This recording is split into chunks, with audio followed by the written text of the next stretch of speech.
Kita ko si Pilang oh. Kitang kita oh. Magkain tayo! High five! Pilang oh. Oh, sino si ano? Isaw at saka si ano?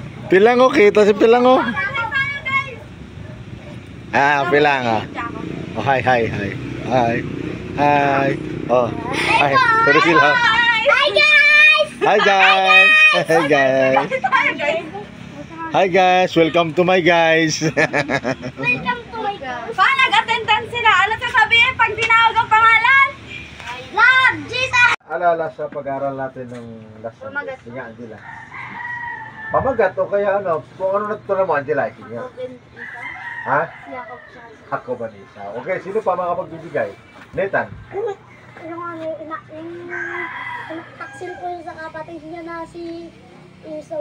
Pinagpalit po ni Esau yung mga sa may... Okay. Sabi Rosina, niya, anong natutunan mo sa pinag-aaral natin last Sunday?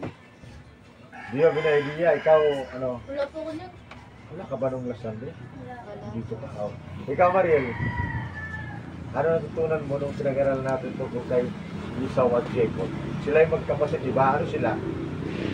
magkalaban! Ha? Magkambal sila. Sino ang unang nangingi ng tawad? Nathan. Si Esau. Jacob. Si Jacob. Okay. Akala ni Jacob na Nagalit siya. magagalit si Esau. Okay. Nagkaroon ba sila ng forgiveness o kapatawaran? Okay. So, anong mensahe ng Diyos sa atin nung pinag-aralan Sunday? Ikaw sila. Magpatawad. Okay. Magpatawad kung sino man ang nagkasala sa atin dahil ang Diyos ay nagpatawad. Di ba? Tayo pinatawad ng Diyos yung ating makasalanan, kaya dapat din tayo magpatawad sa kapwa natin o sino mang mga tao na nagkasala sa atin. Di ba? Tama. Okay. Palapakan natin ang Panginoon. So ngayon, may bago tayong pag-aaralan. Okay. Sige, palakpakan natin si Marian. Marian. Hoy, pakinggan naman natin. Bigyan natin natin si Marian. Meron sa member verse. Diba? Sige. Dami. Basahin ko lahat. Ulitin mo, lakasan mo. Lakasan mo.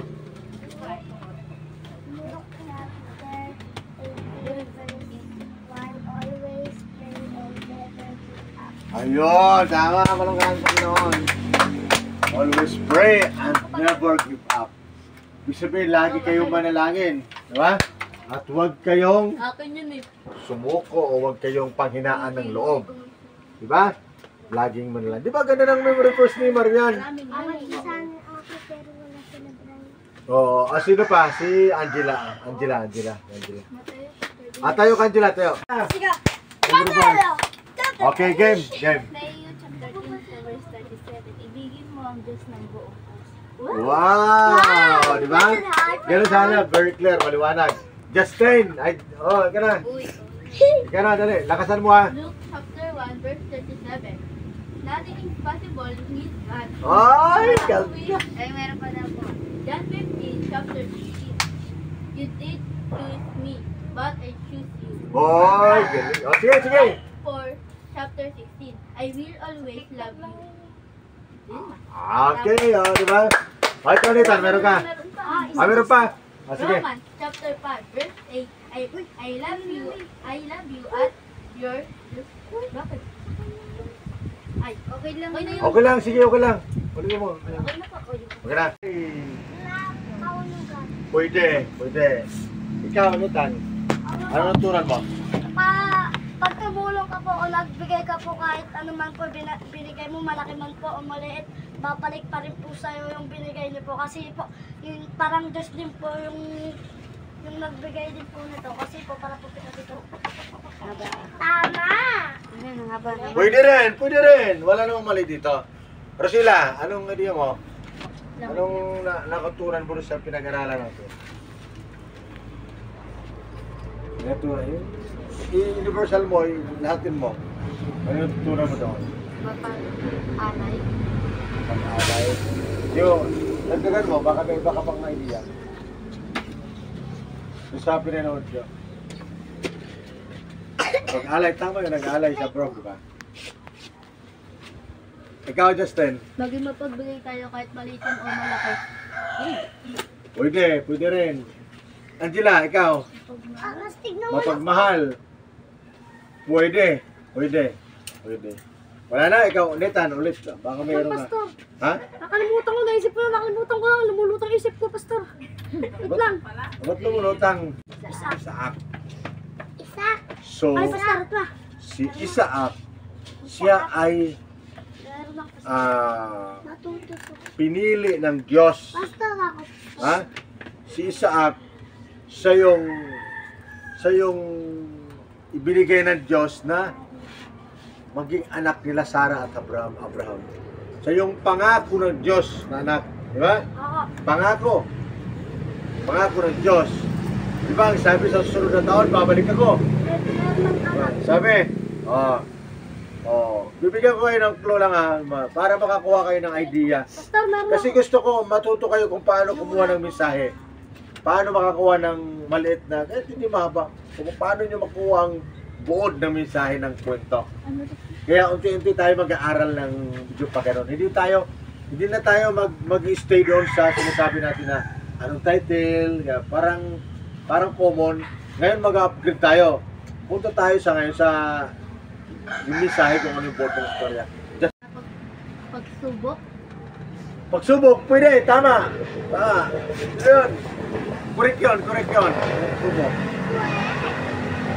Marian, anong makuha mo? Baka meron kang idea.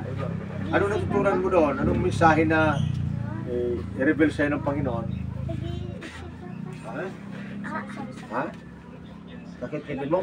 Shhh! Galing na. Mamaya, ano Marian? Ikaw, Nitan. Yung binigay pong pagsubok ng Diyos sa atin, masubukan po tayo kung kapatarapat po ba tayo. Pwede yun. Tama na yung intro mo. Yung dulo, kailangan mo pang dagdagan. Ay, dapat Kasi pala na. dinagdag ko yung isa kong naisip. Sorry. Alam mo, katagalan na pag-aral natin, mahuhusay kayo sa pag-analyze ng kwento. Matuto kayo paano mag-analyze ng kwento. Oo. Sabihin yung mali ako.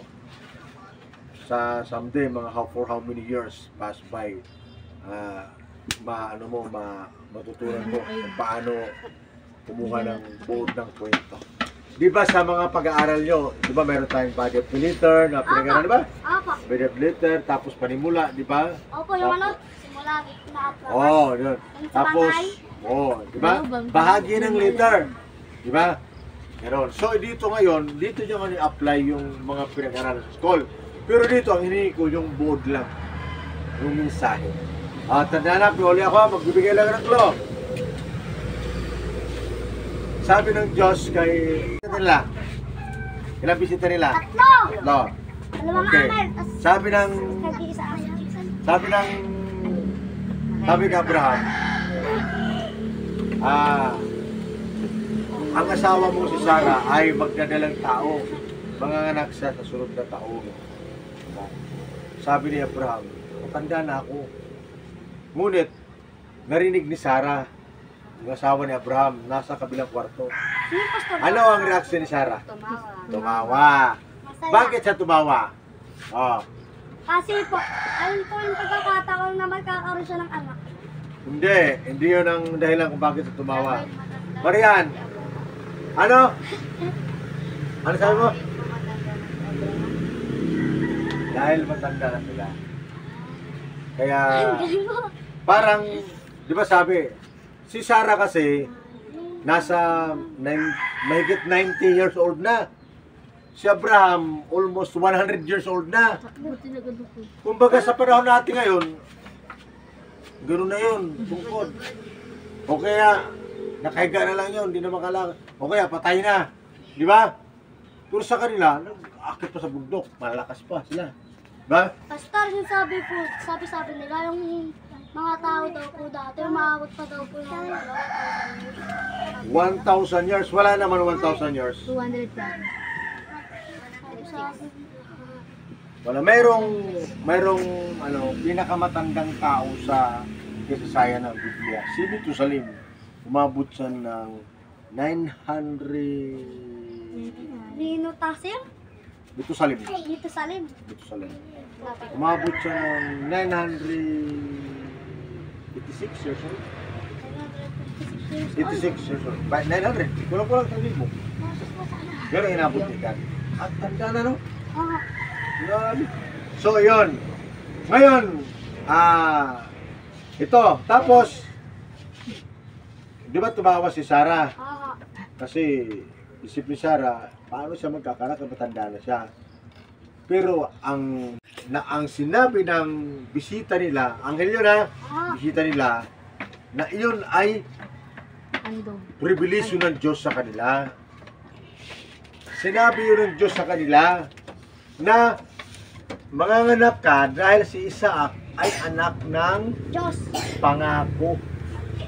Pinangako sa kanila eh. Diba? Si Isaac, anak ng pangako. Pinangako sa ng Diyos na sunod na taon ay magkakaanak, magdadalang tao Sarah. Nangyari ba?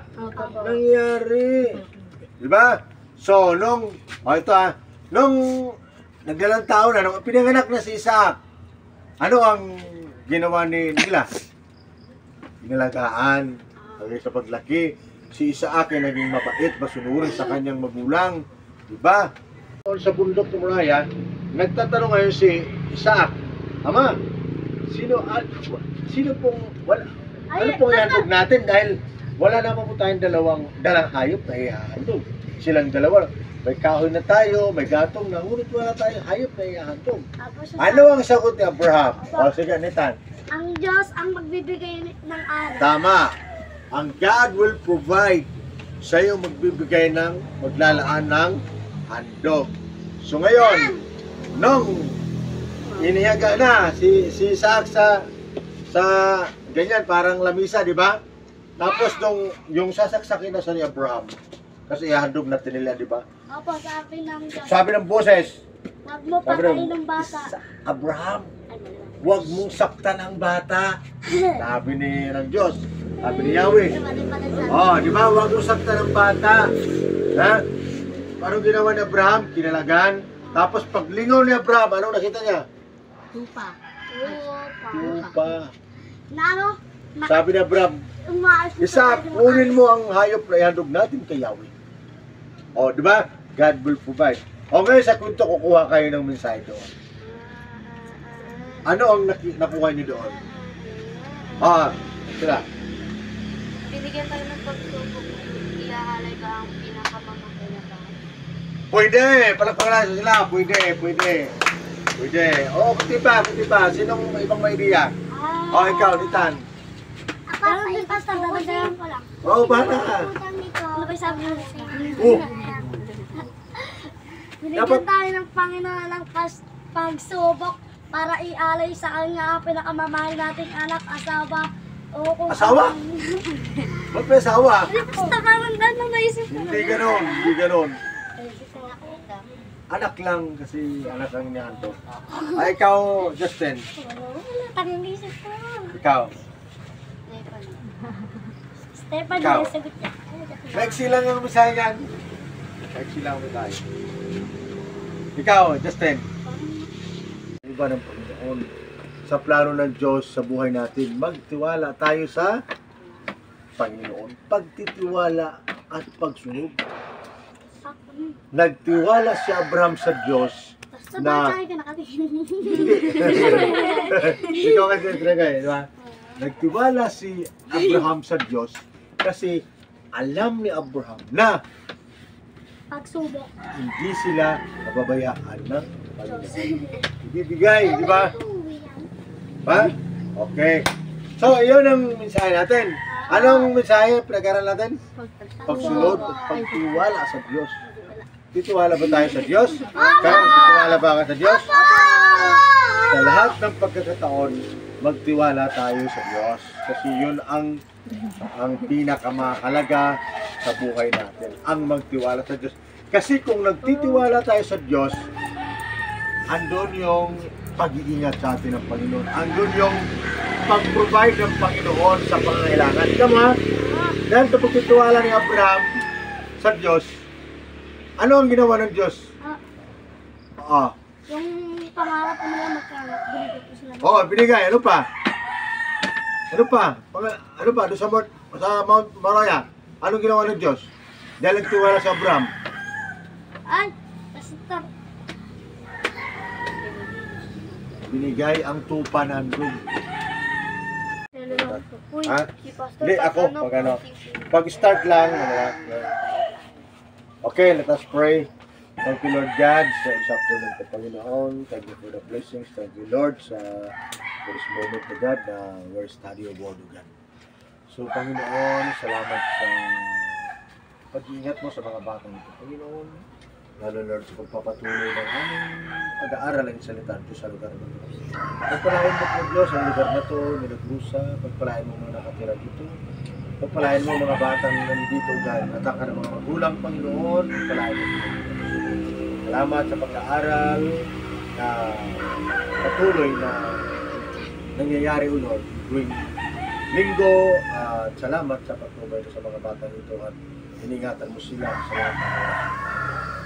Patuloy mong ingatan mga batang ito, Diyos, ilayo sa mga sakit o mga karamdaman. Salamat sa hapong ito. Ito ang samot dalangin at ang pangalan ng Kristo na ang tagapagligtas. Ang lahat na magsabi ng Amen. Amen. Palapakan natin ng Panginoon. Okay, ako na ha. Kasi pakain tayo. Nanong simba. Jalal!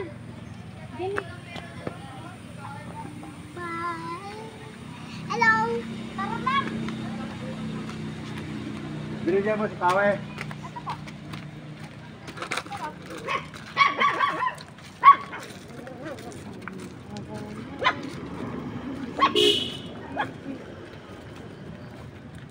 Bilang, hawakan mo. Doon kay Kuya, kama.